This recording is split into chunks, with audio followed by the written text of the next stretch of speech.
Hi, everybody. So we're at the end of 2022, and I thought we could go back together and look at some of the predictions I made about MMOs at the beginning of the year back in January and see how right or wrong I was. And really kind of take a look at like, what is the state of MMOs in 2022? Was it a good year for MMOs? Was it a bad year for MMOs? This is kind of like the really embarrassing version of my channel's Wrapped. You know, like the Spotify Wrapped, but like less cool. That's kind of what this is gonna be. And if I'm remembering some of the bold predictions I made, I may be in for a little bit of embarrassment this year.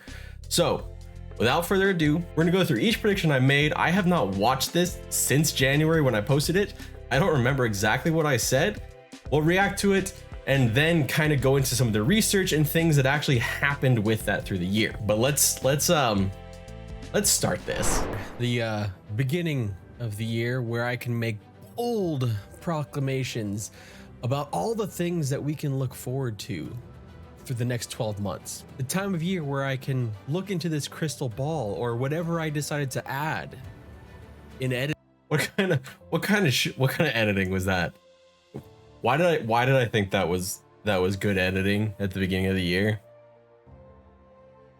Moving on. Editing.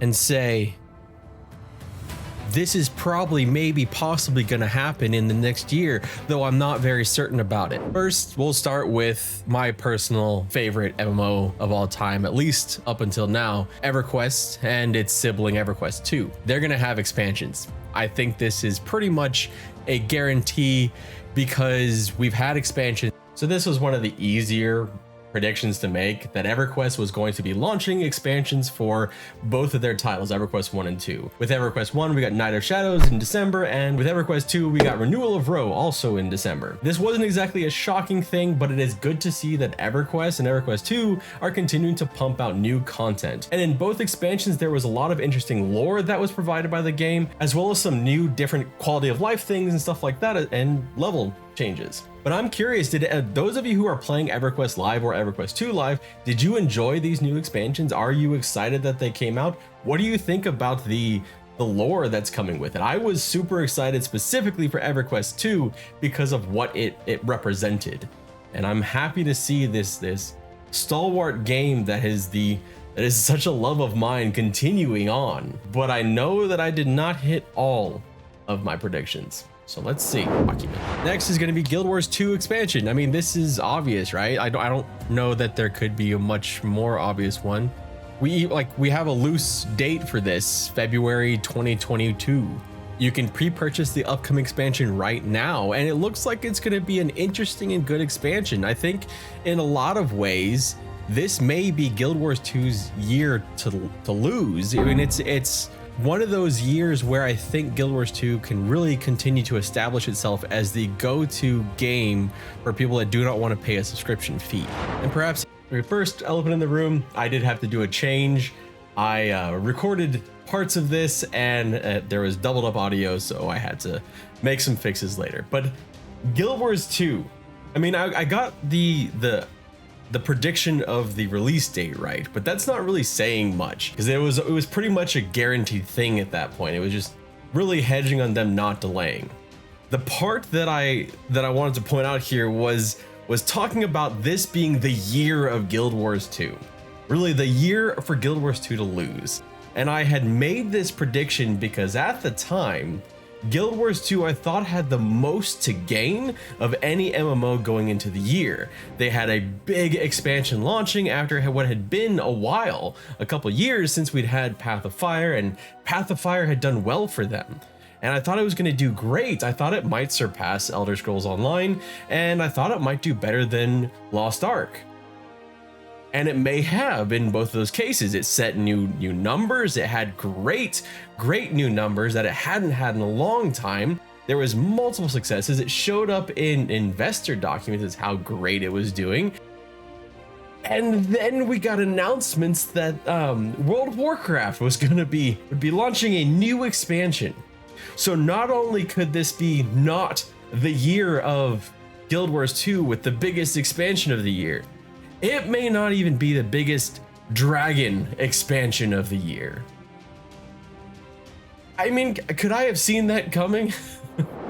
It's even more secure than Guild Wars 2 is going to be the launch of Lost Ark, which is scheduled for February 11th of 2022. This game is one that I wasn't as into as I kind of expected. Perhaps I had gotten too much into the hype over the last couple years, but I may be one of only a few that feel that way, because the reviews that came out were pretty strong for the Lost Ark beta that happened not too long ago. I may even be willing to give it another shot when it does release and see if it fits my playstyle a little bit more. This is definitely not any kind of MMO that I would play hardcore. It would be a casual game at best, but we'll just have to see how it goes. So, spoiler alert, it did not go very well for me with Lost Ark. I struggled mightily to enjoy that game. I did not enjoy the game. I did not enjoy the monetization of the game.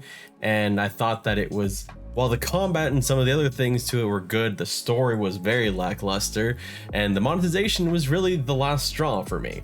The way that it kind of like led you into the game and then hit you up with the monetization afterwards.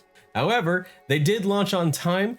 It did boom to, what was it, 1.3 million players? A huge peak for an MMO, and the second huge peak for Amazon Game Studio, which was the publisher here in the West. However, Lost Ark has since kind of cratered. It still has a respectable number of players, but it is nowhere near what it was when it launched. Did, however, at least launch on time and didn't have too many issues at the launch. But we'll have to see how it does for the rest of 2023.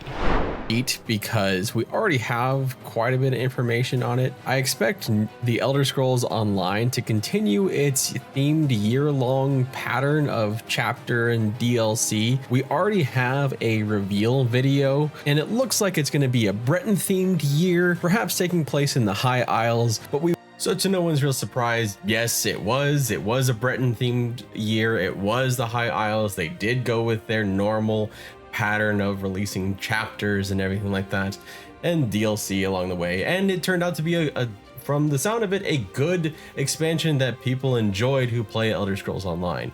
That is still a game that I have, despite how much time I have played, I still don't feel like I have a good grasp on that game. So while I didn't get to it in 2022, maybe I will get to it in 2023.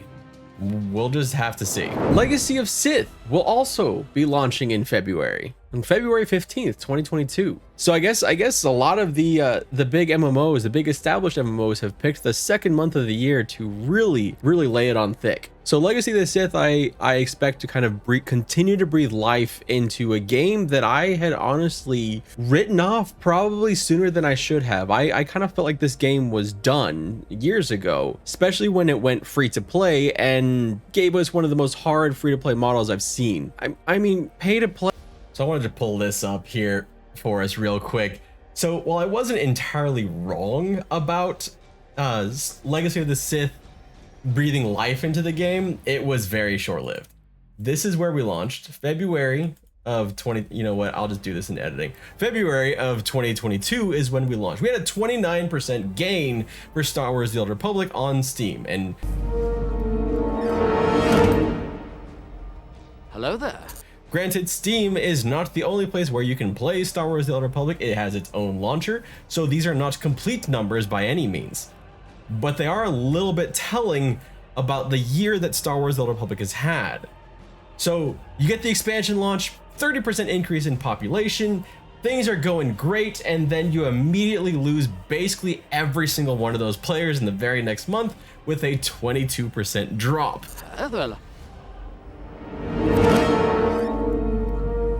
In player base in March of 2022. That continued down another 1,000 players over here at 16% down in April of 2022. Slight drop in May, slight gain of 12%, about half of what was lost in March come back in June of 2022, and then it continues down and down and down, to the point where, as of most recently, we are actually at fewer players for Star Wars The Old Republic through Steam, granted, than we were before the year started. Just over half of those players still remain from what was there in January of 2022, with 6,267 to 3,842 over the last 30 days. Well, that's probably not what you're really hoping to see in a year where you have an expansion, where you have new content coming out. But a lot of the critiques of the expansion were that it was not enough. So we'll just have to see what's going to continue to happen with Star Wars: The Old Republic over the next couple of years. It's a good game. Like, it's not a bad game. It is a very bad monetization model, at least in my opinion, but it's still a decent game. And I hope that it continues, because outside of Star Wars: The Old Republic and some emulators for Star Wars Galaxies, that's all we get for really what might be my absolute favorite IP in Star Wars.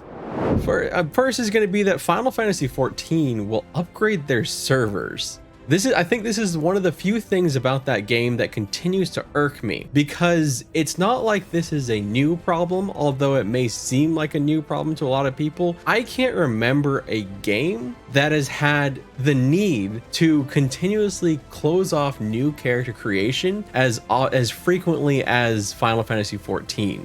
This has been years of this kind of issue with server load. So for Final Fantasy XIV, we did actually get an update to the servers. As you can see here in this article by PC Games, North American servers were updated to allow an additional 18,000 simultaneous logins, which is great to see. And it also, allowed for them to resume sales of their very well performing expansion. And hopefully in the future, they'll be better prepared when that comes about. This was a great sign for Final Fantasy XIV that they had made this step for both the North American servers and the EU servers. And hopefully it is one of those things that will continuously pay dividends on this game, as they also look forward to potentially graphic revamps and things like that that have been mentioned throughout the year that could be in the longer or medium term for the game. The other part of this that may be helping Final Fantasy XIV with some of their server problems is that they may not be undergoing the same amount of load that they were at that time, as players have inevitably finished the expansion and moved on, or have gone back to some of their old games. One of the big stories at the beginning of the year was how so many players were leaving World of Warcraft to go to Final Fantasy XIV because Shadowlands was shit. And now with Dragonflight out and World of Warcraft making again another mark with us, what seems like, at least in the beginning in this honeymoon phase with the new expansion, a decent and if not good expansion, well, Final Fantasy XIV doesn't have quite as much pressure on it anymore. I believe that Lord of the Rings Online will officially announce either their console move or the revamp to their graphics. And when I say announce, we already know that it's in the plans, right? We have investor letters that have leaked this information, but we don't have an official announcement from Standing Stone Games or anyone else regarding this. This is really just like, well, the rumor's out there and we don't have any way to stop it, but they have not fully. So yes, this happened. We got official announcements on the remastered client. We got official announcements of Before the Shadow, the expansion, the mini expansion that was going to revamp levels 1 through 30. And we got talks about all these things that were coming for Lord of the Rings Online. It actually had a very good year as well, similar to Guild Wars 2. It was very successful in reaching new highs or getting close to new highs with player counts. And from what I've heard, the new expansion Before the Shadow is actually going very well and people are enjoying it. It is a small expansion, it's not a large one. It's got 2 main zones and it's $20 on the store. I still actually have not purchased it. I will do a first impression of it eventually. I just have not had time just yet. But at least we did get these official announcements. We did not get dates. We didn't really even get any kind of idea of when they might. Could they be in 2023 or 2024? We're not really sure, but we at least know that they are coming and they have been officially confirmed by Standing Stone Games. Mortal Online 2 is actually supposed to be launching this month in January. And so you might think, oh, well, that's this month, so why shouldn't that be in the certain column? Well, the reason why I say that is because this game is less established. It's going to have a much more niche player base than some of the bigger, more established games, because it is a hardcore PvP MMO, and I think that they have a bit more wiggle room when it comes to delays. They have already delayed it once, and I don't think that player base that is super excited. And so yes, Mortal Online 2 did launch on time. It had a decent amount of success and has continued to add things to the game as we've gone throughout the year. If you're looking for a hardcore PvP MMO, this is probably going to be one of your best bets. So go take a look at Mortal Online 2 if you would like. It has currently, I believe, a mixed rating on Steam, and I think part of that is just because it is a tough game if you are not into PvP, and players that have already established, well, they're just gonna be better geared than you.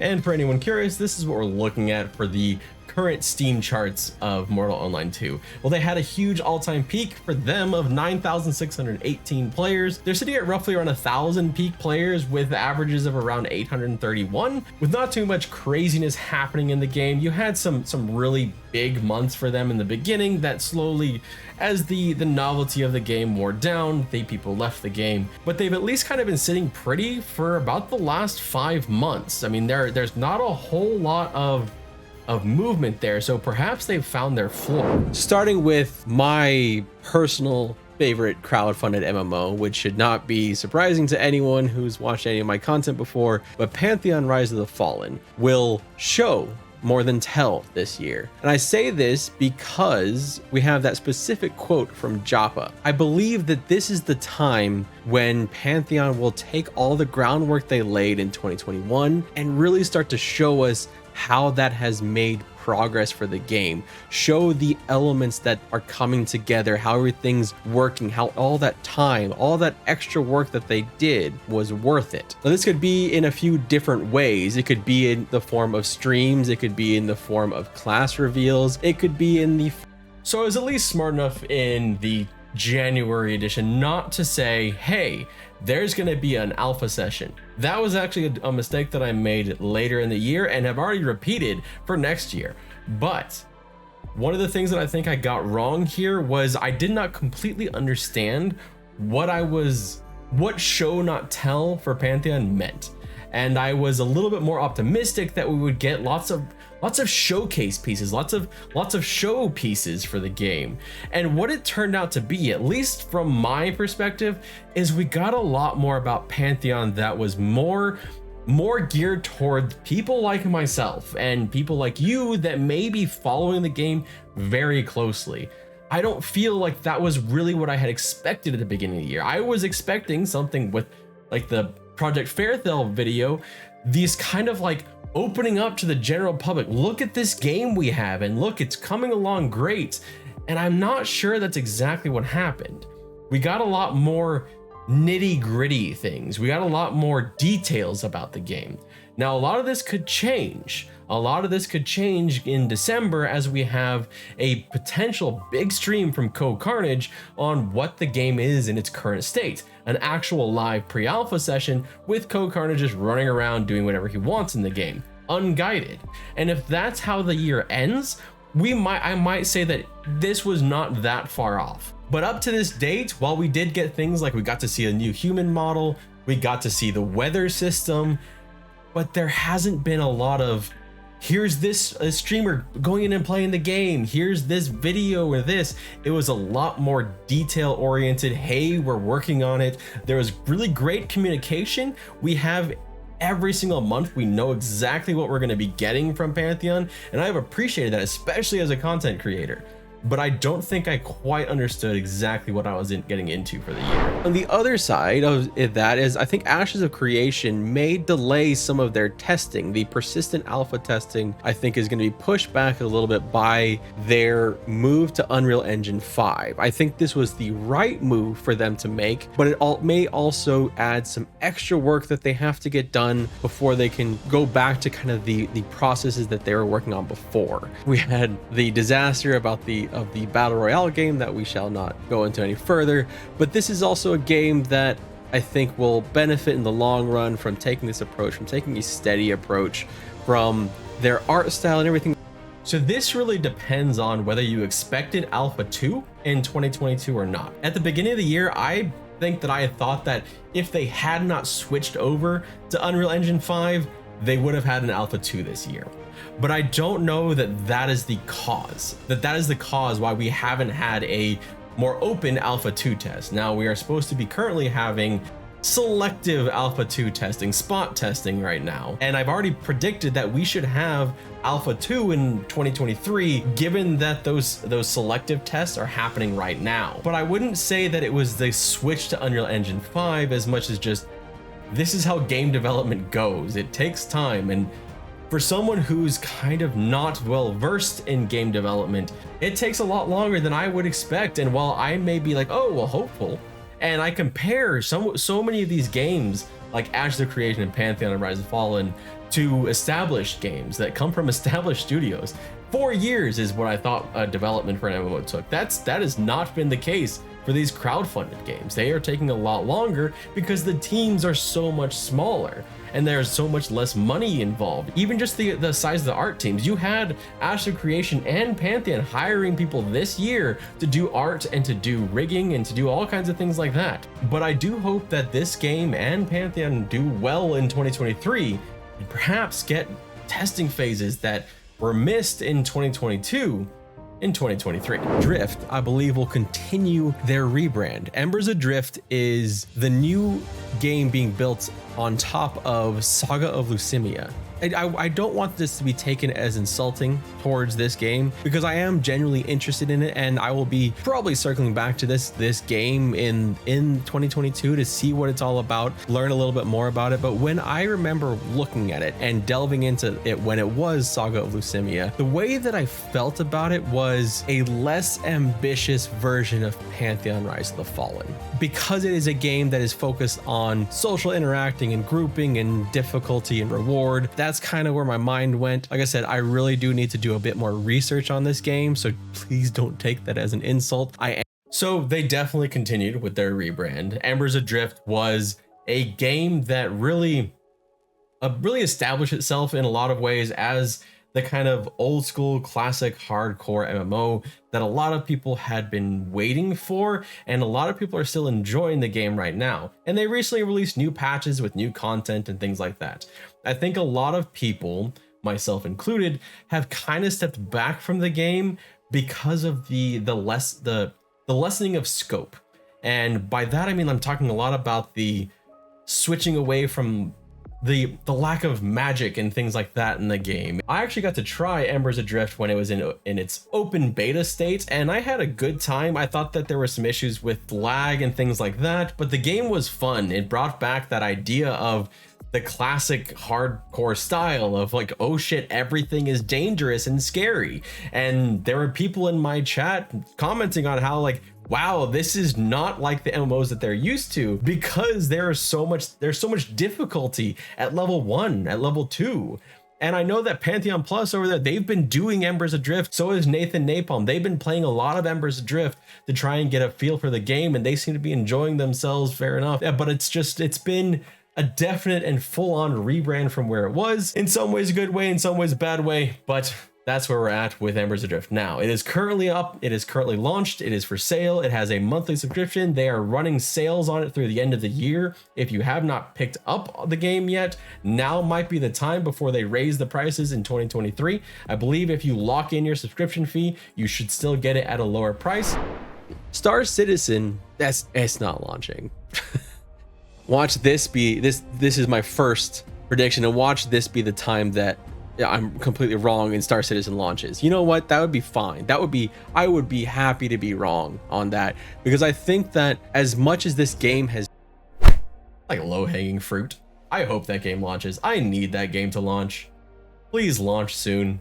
It has been too long and too much money that Star Citizen is just sitting there, because it hangs around the neck of the entire kickstart independent MMO genre, I believe. Whenever you talk about a game like Pantheon or Ashes of Creation, there will inevitably be someone mentioning Star Citizen, because it was such a huge Kickstarter game. It made so much money in the Kickstarter. It has made so much money since. But honestly, maybe that's part of the problem, because there's a whole lot of incentive not to launch, I think, and a whole lot of incentive to just kind of keep doing it, because we're gonna eviscerate it once it does launch.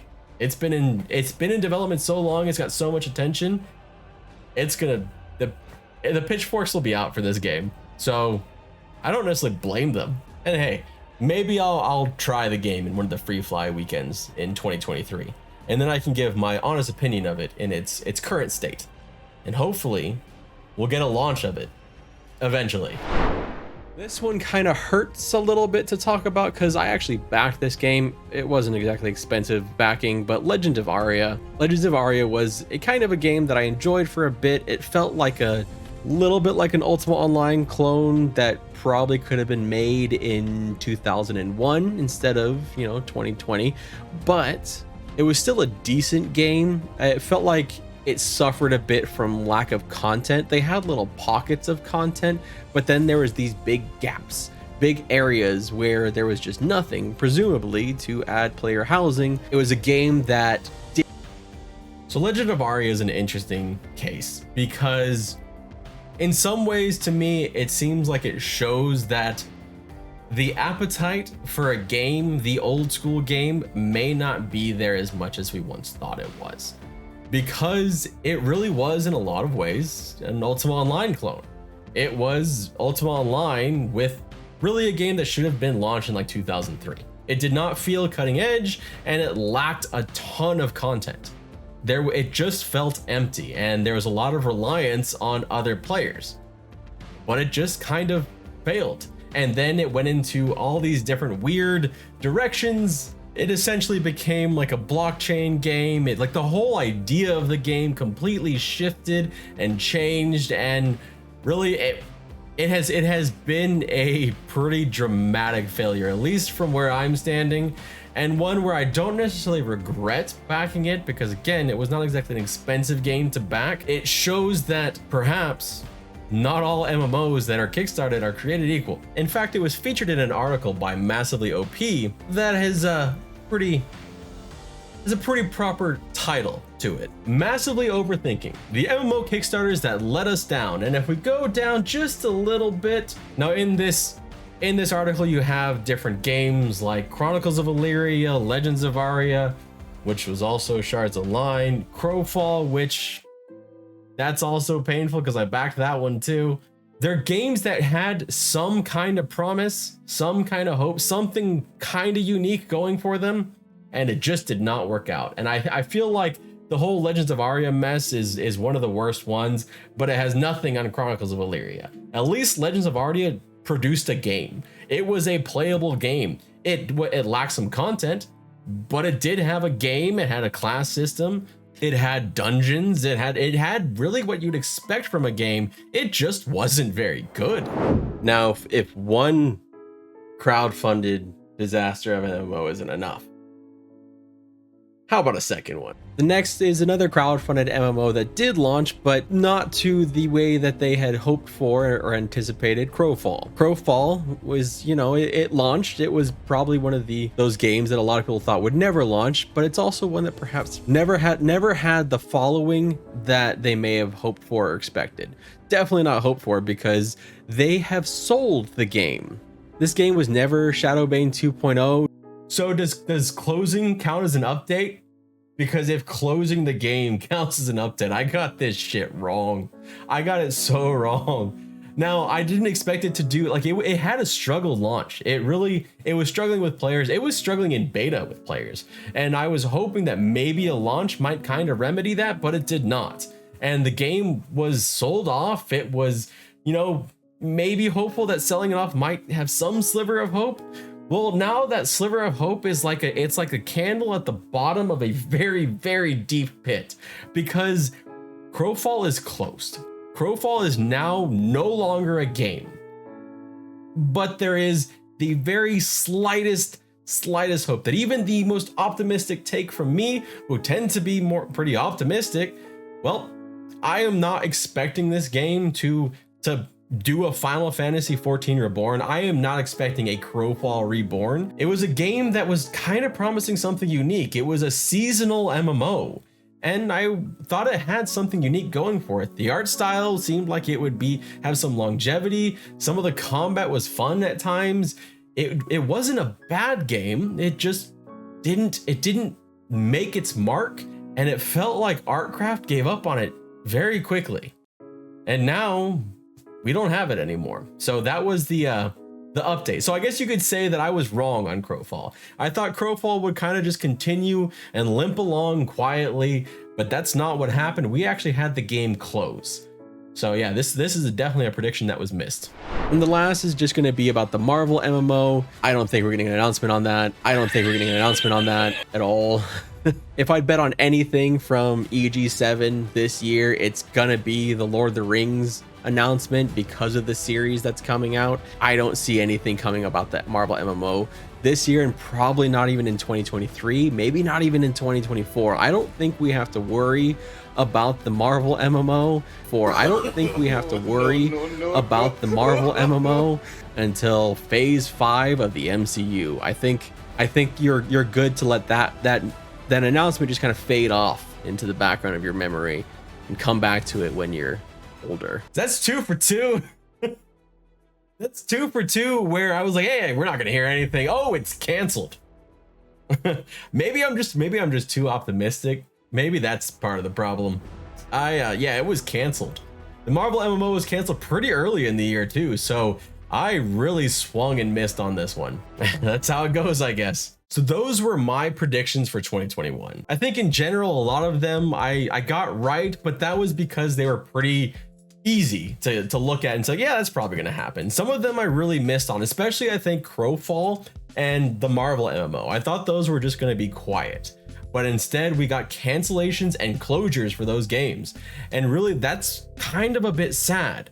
And it makes me think about how the MMO genre has gone over 2022. We had some big launches with Lost Ark. We had some new huge expansions with End of Dragons, ESO launching their expansion, and World of Warcraft launching theirs. We had a lot of new big content for the MMO genre, and we had a lot of announcements that I didn't expect, especially in the second half of the year. We had so many new announcements, especially from NCSoft, that I just kind of had to sit back and like, what is happening with the MMO space? With NCSoft alone, we had 4 new MMOs announced, but that's kind of where I think the MMO space is right now. 2023, I believe, is shaping up to be a much more quiet year for the genre. I don't expect there to be a ton of things happening. We definitely don't have all the expansion launches coming in the first half of the year that we did this one. And with big expansions having launched in 2022, though there's not going to be a ton of new ones in 2023. There's one thing I can say for certain though. In 2023, we're going to have expansions for Everquest and Everquest 2 because we get them every year. If you want to check out my thoughts on the MMOs from NCSoft, all 4 of them, and why I'm kind of concerned but also excited about them, with Throne and Liberty potentially launching next year, take a look at that video over there. I really appreciate your time here. Thank you so much for going back in time with me and seeing the things that I got wrong and cringing with me about how bad my videos were. Will I cringe at this video next year?